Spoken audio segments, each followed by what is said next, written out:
ആ ദേവേന്ദ്രന് വേണ്ടതുപോലെ സന്തോഷമാകുന്നില്ല. ആ ദേവേന്ദ്രൻ ആകാശഗംഗയിലെ തീർത്ഥം ഐരാവതം എന്ന ആനയുടെ തുമ്പിക്കൈയിൽ നിറച്ച് സുരഭി എന്ന പശുവിന്റെ പാലുകൊണ്ട് ഇവിടെ വന്നിട്ട് ഗംഭീരമായിട്ട് അഭിഷേകം ചെയ്യുന്നു. അതാണ് നമ്മൾ നേരത്തെ വായിച്ച അല്ലെങ്കിൽ നേരത്തെ ഇവിടെ ചെയ്ത ഗോവിന്ദാഭിഷേകം. ഇനി ഗോവിന്ദൻ എന്ന വാക്കിന്റെ അർത്ഥം കൂടി പറഞ്ഞാൽ ആ ഭാഗം കഴിഞ്ഞു. എന്താ ഗോവിന്ദൻ എന്നുള്ള വാക്കിന്റെ അർത്ഥം? ഗോക്കളെ വിന്ദനം ചെയ്യുന്നവൻ ഗോവിന്ദൻ.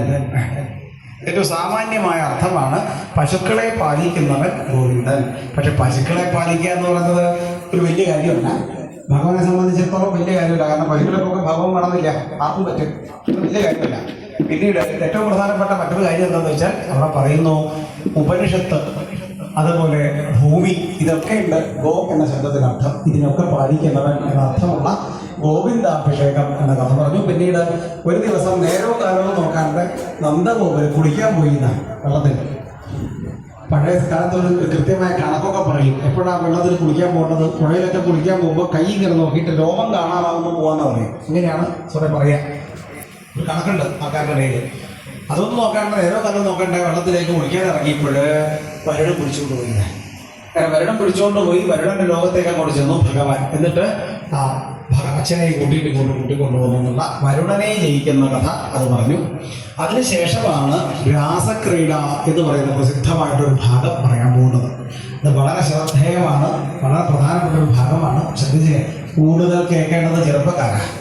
അച്ഛനമ്മമാരൊക്കെ ഉള്ള യുവതികളും യുവാക്കളുമാണ് ഇത് കൂടുതൽ കേൾക്കേണ്ടത്. പക്ഷെ ആ ഒരു വകുപ്പപ്പെട്ട ആൾക്കാർ ഈ സമയത്ത് ഇരിക്കില്ല. നേരത്തെ അതൊക്കെ പറയേണ്ടതാണ്. തിരക്കായിപ്പോയി, അതുകൊണ്ട് പറയാൻ നിർത്തിയിട്ടുണ്ടായില്ല. നീ പറഞ്ഞാലും കേൾക്കുന്നുണ്ടാവും എനിക്ക് തോന്നുന്നില്ല. അങ്ങനെ ഇരിക്കുന്ന കുറവന്നെ. ഏതായാലും ഇപ്പൊ നോക്കാം.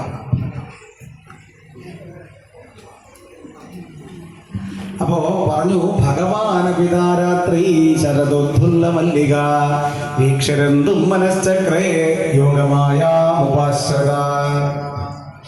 അതായത് രാസക്രീഡ എന്നുള്ള ഭാഗം പറയാൻ പോവാണ്. അതില് അവിടെ 5 അധ്യായങ്ങളാണ്. അവിടെ ആയിട്ട് പറഞ്ഞിട്ടുള്ള ഒരു 4-5 വാക്കുകൾ ആദ്യമേ പറയുകയാണ് ഞാൻ.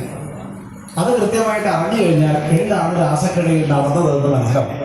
ഒന്നാമത് പറഞ്ഞത് യോഗമായ ഉപാശ്രിത. യോഗമായയെ ആശ്രയിച്ചുകൊണ്ടാണ് രാസക്രീഡ ഉണ്ടായത്. യോഗമായ എന്താ? ഇല്ലാത്തതെന്തോ അതാണ് മായ. അപ്പൊ ഇല്ലാത്ത ഒന്നിനെ ആശ്രയിച്ചുകൊണ്ടെന്ന് പറഞ്ഞ അർത്ഥം എന്തൊക്കെയോ തോന്നി ഗോപികമാർക്ക് എന്ന് മാത്രം. അതാണ് ഒന്നാമതായിട്ട് പറഞ്ഞത്. രണ്ടാമതായിട്ട് പറഞ്ഞു യഥാർത്ഥ സ്വപ്രതിബിംബ വിഭ്രമ പറഞ്ഞൊരു വാക്കാണ്. അതിനർത്ഥം എങ്ങനെയാണോ ഒരു കുഞ്ഞ് സ്വന്തം നിഴലിനോട് കളിക്കുന്നത് അതുപോലെയായിരുന്നു രാസക്രീഡ എന്നർത്ഥം. ഇത് രണ്ടാമത്തെ കാര്യം.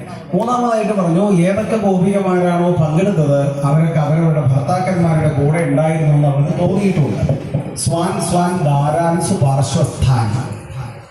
ഗോപികമാര് പങ്കെടുത്തു. ആ പങ്കെടുത്ത ഗോപികമാര് അവരുടെ ഭർത്താക്കന്മാരുടെ കൂടെ ഉണ്ടായിരുന്നു. ഭർത്താക്കന്മാർക്ക് തോന്നിയിട്ടുണ്ട്, ആൾക്കാർക്ക് പരാതി തോന്നിയിട്ടില്ല. ഇനി അടുത്തതായിട്ട് പറഞ്ഞു ആത്മാരാമോപി ലീലയാ. ആത്മാരാമനാണെങ്കിലും ലീല എന്നതുപോലെ. ആത്മാരാമൻ എന്ന് പറഞ്ഞാൽ സന്തോഷിക്കാൻ, രമിക്കാൻ മറ്റൊരു ഉപാധി ആർക്കാണോ ആവശ്യമില്ലാത്തത് അയാളാണ് ആത്മാരാമൻ. അങ്ങനെ വരുമ്പോ എന്താ നടന്നത്? ഇതൊക്കെ കൂടി ചിന്തിച്ചാൽ ഗോപികമാരുടെ സന്തോഷത്തിന് വേണ്ടിയിട്ട് എന്തൊക്കെയോ ഇവിടെ സംഭവിച്ചു എന്നല്ലാതെ അതിന് വേറെ കാര്യമായിട്ട് നമ്മൾ ചിന്തിക്കാൻ മൊത്തമൊന്നും ഉണ്ടായിട്ടില്ല എന്നർത്ഥം. ശരി, ഏതായാലും ഇനി നമുക്ക് രാസക്രീഡയിലേക്ക് പ്രവേശിക്കാം. 29ാമത്തെ അധ്യായം മുതലാണ് അത് ആരംഭിക്കുന്നത്. ഭഗവാന പിതാരാത്രി ശരദോദ്ഭുല്ല മല്ലിക വീക്ഷരന്തും മനശ്ചക്രേ യോഗമായാമുപാശ്രിതാൻ. യോഗമായയെ ആശ്രയിച്ചുകൊണ്ട് ഭഗവാൻ രാസക്രീഡ ആവട്ടെ എന്ന് തീരുമാനിച്ചു. ഏതായാലും അതിനു വേണ്ടിയിട്ട് ഭഗവാൻ അതിസുന്ദരമായിട്ട് വൃന്ദാവനത്തിൽ ഒരിടത്തിരുന്നിട്ട് വേണുഗാനം ആരംഭിച്ചു. വേണുഗാനം കൊണ്ട് തുടങ്ങുമ്പോഴത്തേക്കും നിശമ്യഗീതം തദനംഗവർദ്ധനം. ഈ വേണുഗാനം കേട്ടപ്പോ ഗോപികമാർക്കൊക്കെ തോന്നുന്നു ഞങ്ങളെയാണ് ഭഗവാൻ വിളിക്കുന്നതെന്ന്. ഓരോ ഗോപികയ്ക്കും എന്നെ വിളിക്കുന്നു തോന്നാൻ. ഭഗവാൻ അങ്ങനെ ആരെയും വിളിച്ചൊന്നുമില്ല. പക്ഷേ ഗോപികമാർക്ക് തോന്നുന്നത് എന്നെ വിളിക്കുന്ന. ഓരോ ഗോപികയും ഓരോ പ്രവൃത്തി ചെയ്തുകൊണ്ടിരിക്കുകയായിരുന്നു. ആ പ്രവൃത്തി ചെയ്തുകൊണ്ടിരിക്കുന്ന പ്രവൃത്തി പതിക്കെ വെച്ച് നിർത്തിയിട്ട് ഓടിപ്പോയി. നോക്കാം. ചില പശുവിനെ കറക്കുന്നവരായിരുന്നു. പശുക്കുട്ടിയെ പാത്രം ഓടിട്ടിട്ട് ഓടിപ്പോയി. ആ ഓട്ടൊന്നും മനസ്സിൽ കാണും. പശുവിനെ കറക്കുന്നതിൻ്റെ ഇടയിൽ പാത്രവും പശുവിനെ പശുക്കുട്ടിനെ ഇട്ട് ഓടണമെങ്കിൽ എന്തൊരു ഓട്ടമായിരിക്കും.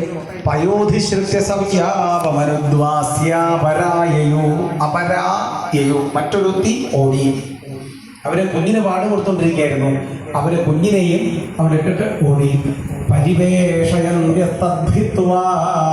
പരിവേഷണം എന്ന് പറഞ്ഞാൽ വിളമ്പി കൊടുക്കാനാണ്. വിളമ്പി കൊടുക്കായിരുന്നു ഭർത്താവിനും മക്കൾക്കും ഒക്കെ. വിളമ്പി കൊടുക്കുന്നതിൻ്റെ ഇടയിൽ പാത്രവും കയ്യിലും ചട്ടവും കേട്ടിട്ട് ഓടി. അതൊരു വല്ലാത്ത ഓട്ടാണ്. ഇനി അടുത്ത നോക്കൂ, ശുശ്രൂഷന്ത്യപ്പതീം. ചിലർ ഭർത്താവിനെ ശുശ്രൂഷിക്കുന്നവരുണ്ടായിരുന്നു, അത് ഇട്ടിട്ട് ഓടി. ലിംബന്ത്യ പ്രവചന്ത്യോന്യ അഞ്ചന്ത്യ കഷ്ടലോചനേ. ചിലർ കണ്ണെഴുതുന്നുണ്ടായിരുന്നു, ചിലർ മേക്കപ്പ് ചെയ്തിട്ടുണ്ടായിരുന്നു, ചിലർ പൊട്ടുപോകുന്നുണ്ടായിരുന്നു, ചിലർ മുടി പിന്നി കെട്ടുന്നുണ്ടായിരുന്നു. കണ്ണെഴുതിക്കൊണ്ടിരിക്കുന്നവർ ഒരു കണ്ണെഴുതിയിട്ട് ഓടിയതാണ്. ഓടുവോ? ഒരു കണ്ണെഴുതിയിട്ട് കുളിക്കുന്നതിൻ്റെ ഇടയിൽ ഓടി, മേക്കപ്പ് ചെയ്യുന്നതിൻ്റെ ഇടയിൽ ഓടി, മുടി പിന്നി കെട്ടുന്നതിൻ്റെ ഇടയിൽ ഓടിയതാണ്. ഭൂകമ്പം വന്നാൽ പോലും മറ്റേ കണ്ണ് ഓടിയിട്ട് ഓടിയാൽ മതി എന്ന് പറയുന്നത്. അത്രയേ ഉള്ളൂ. ഭൂകമ്പം അവിടെ നിൽക്കാം, ഒരു കണ്ണെഴുതിയിട്ട് ഓടുക, എന്താ കഥ? അപ്പൊ ഇവർ ഓടുന്നത് കേൾക്കുമ്പോൾ നമുക്ക് തമാശ തോന്നുമെങ്കിലും അവർ നോക്കൂ, 7ാമത്തെ ശ്ലോകം. വ്യത്യസ്ത വസ്ത്രാഭരണ കൃഷ്ണാന്തികംയയോ. എങ്ങനെങ്കിലും ഭഗവാന്റെ അടുത്തേക്ക് എത്തിച്ചേരണം എന്നുള്ള ഒറ്റ വിചാരത്തോടു കൂടിയിട്ട് അവർ ഓടിയതാണ്. അപ്പൊ നിങ്ങളൊക്കെ വെറുതെ ഒന്ന് ആലോചിച്ച് നോക്കാം. നിങ്ങളൊക്കെ ഒന്ന് അമ്പലത്തിലേക്ക് ഒന്ന് ഒരുങ്ങി ഇറങ്ങി കിട്ടണമെങ്കിൽ എന്തൊക്കെ കാര്യം നേരെ ആവണം. ചിന്തിക്കും. മാച്ച് ചെയ്യുന്ന സാരിയില്ല, എന്നാൽ ഇന്ന് പോണ്ട. അമ്പലം അവിടെ ഉണ്ടാവുമല്ലോ, നാളെ പോയാൽ മതി. ഇത്രയേ ഉള്ളൂ നമുക്കൊക്കെ ഭക്തി എന്ന് പറഞ്ഞാലേ. അല്ലെങ്കിൽ ആ വിയാഴ്ച സാരി ഉണങ്ങിയിട്ടില്ല, അതിലെ അത് ഇറക്കിയിട്ടില്ല, അല്ലെ കമ്മൽ ശരിയല്ല, മാച്ച് ചെയ്യുന്ന എന്താ പറയുക, പൊട്ടില്ല. അതുകൊണ്ട് ഇങ്ങനെയൊക്കെ നിസ്സാരമായ കാരണങ്ങൾ കൊണ്ടുപോലും അമ്പലത്തിലേക്കുള്ള വരവൊക്കെ നിർത്തിക്കളിക്കുന്നത്. അപ്പോഴാണ് ഇവര് എങ്ങനെയെങ്കിലും ഓടി ഓടി ഭഗവാന്റെ അടുത്തേക്ക് എത്തുന്നത്. ഗോവിന്ദ അപഹൃത ആത്മാന നമ്യപ്രത്തന്ത മോഹിതാഹ. ആര് തടഞ്ഞു നിർത്തിയിട്ടും അവർക്ക് നിർത്താൻ പറ്റിയില്ല. അവർക്ക് നിയന്ത്രിക്കാൻ പറ്റാത്ത വിധത്തിൽ അവർ ഓടിക്കൊണ്ടിരിക്കാൻ. ഇങ്ങനെ ഓടി വരുന്ന അവരെ കണ്ടപ്പോൾ ഭഗവാൻ കുറച്ച് രസമായിട്ടാണ് ചോദിക്കുന്നത്. 18ാമത്തെ ശ്ലോകത്തിൽ, സ്വാഗതം ഓ മഹാഭാഗ. അല്ലയോ ഗോപികമാരെ, നിങ്ങൾക്കൊക്കെ സ്വാഗതം. എന്താ ഇങ്ങനെ ഓടി വരാൻ കഴിയും? വ്രജസ്യാനാമയെങ്കിൽ ആഗമന കാരണം. ഇങ്ങനെ ഓടി വരണമെന്നുണ്ടെങ്കിൽ എന്തോ ഒരു കുഴപ്പമുള്ളത് അവർക്കാവുമല്ലോ. അതായത് ഭഗവാൻ നമ്മളെ പരിഹസിക്കുകയാണ്. ഒരാൾ അമ്പലത്തിലേക്ക് വരുമ്പോൾ അങ്ങനെ ഇഷ്ടംപോലെ സ്വത്തുണ്ട്, ഇഷ്ടപ്പെട്ട ആൾക്കാരൊക്കെ കൂടെയുണ്ട്, യാതൊരു രോഗവും ഇല്ല, ഒരു തരത്തിലുള്ള ടെൻഷനും ഇല്ല. അമ്പലത്തിലേക്ക് വരുന്ന വരം എങ്ങനെയായിരിക്കും? അതൊരാടി